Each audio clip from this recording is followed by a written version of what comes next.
Fala galera, tudo bem? Hoje estou aqui para falar um pouquinho com vocês sobre essa parte de geometria. Essa parte de geometria é uma parte bem importante, principalmente para quando a gente for falar sobre polaridade das ligações e polaridade das moléculas, que vai ser o nosso próximo vídeo. Essa parte é muito importante, então é bom a gente pegar, detalhá-la legal e vou fazer de uma forma bem resumida que acredito que vai te ajudar tanto nas suas provas de vestibulares quanto no ensino médio, tá bom? Vamos começar? Quando a gente fala de geometria, a gente tem que entender uma coisinha antes. Teoria da repulsão dos pares eletrônicos da camada de valência. Não entende nada? Fica tranquilo, agora você vai entender. O que acontece? Toda vez que os átomos se ligam para formar uma molécula, eles tendem sempre a se ligar ao modo de obter maior estabilidade possível. Ou seja, os átomos se ligam para formar moléculas porque eles querem ficar estáveis. Só que essa estabilidade tem alguns fatores que vão favorecê-las e alguns que vão desfavorecê-las. É isso que a gente vai olhar agora. Depende muito, primeiramente, do posicionamento dos elétrons, dos átomos ao redor de um átomo central. A gente vai ver depois certinho como funciona isso, mas a gente tem sempre um átomo e alguns átomos ligados a esse cara. Então vai depender bem da onde que esses átomos estão ligados, a distância a qual eles estão ligados. O que favorece uma estabilidade para a molécula? A atração entre esses átomos. E o que desfavorece? A repulsão desses pares eletrônicos. Ou seja, se você tem uma repulsão muito grande na sua molécula, entre esses pares eletrônicos, entre os elétrons desses dois átomos, você acaba dando uma instabilidade, ou seja, uma falta de estabilidade para essa molécula. E aí que entra a geometria. A geometria molecular, ela vai fazer de um modo que essas repulsões sejam mínimas, de modo que essas repulsões não afetem a molécula ao ponto dela ficar uma coisa instável, tá? Então vamos lá. Primeira geometria que a gente vai ver é a linear. Na linear, temos dois tipos que podemos chamar de linear. A primeira é quando você tiver apenas dois átomos na sua molécula. Por exemplo, aí, o HCl. Aqui no HCl, vamos lá, você só tem dois átomos. Então você tem dois pontos, agora é matemática, né? Você tem dois pontos e uma reta entre esses dois pontos. Então você tem uma coisa linear.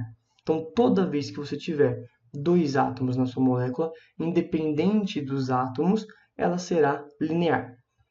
E a outra forma é quando essa sua molécula tiver três átomos, sendo que no seu átomo central não irá sobrar elétrons. Como assim?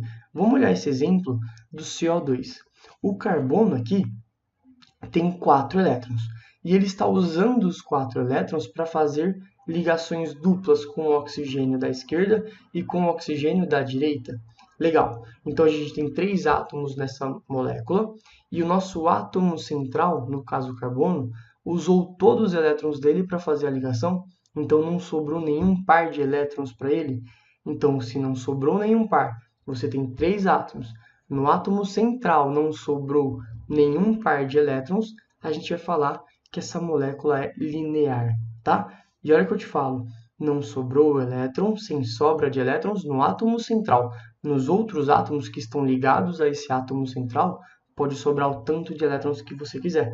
Agora, no átomo central, se não sobrar elétrons e você tiver 3 átomos na sua molécula, ela vai ser uma geometria linear. Aqui está um esqueminha de como é essa geometria linear, tudo bem? Na próxima que a gente vai ter é a angular. Na angular a gente também tem que ter 3 átomos. Só que, diferente da linear, o átomo central vai ter sobra de elétrons. Então vamos ver esse exemplo da água, por exemplo. A água é o oxigênio ligado a 2 hidrogênios. Tudo bem, o oxigênio, se a gente for olhar aqui, ele tem 1, 2, 3, 4, 5, 6 elétrons, porque ele é da família 6A, tem 6 elétrons.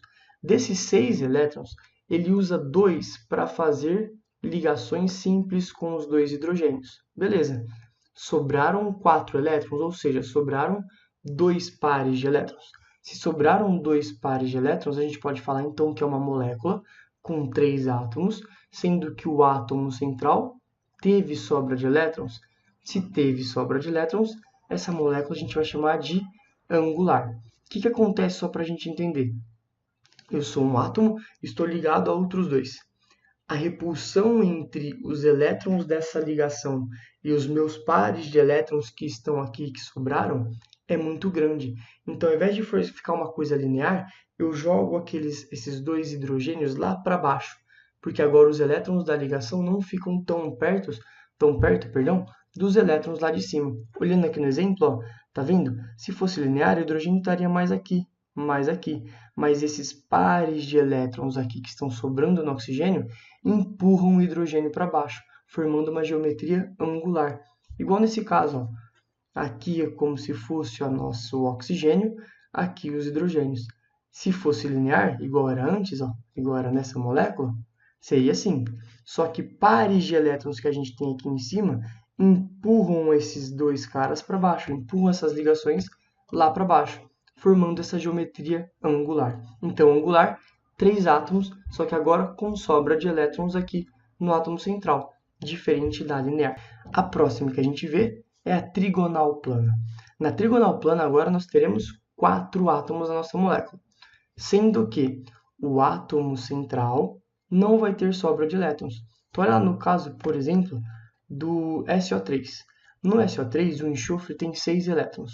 Ele utiliza 2 para fazer uma ligação dupla com o oxigênio. Beleza. Depois, ele utiliza esses 2 para fazer uma ligação dativa com o oxigênio lá de cima. Aqui, ó. Ele utilizou para fazer uma ligação dupla aqui e depois ele fez uma dativa aqui para cima. E esses 2 que sobraram, ele fez uma dativa aqui para baixo. Ou seja, dos 6 elétrons que ele tinha, ele utilizou os 6. Não teve sobra de elétrons desse átomo central, né? Se não teve sobra de elétrons, a gente vai falar que ela é uma geometria trigonal plana.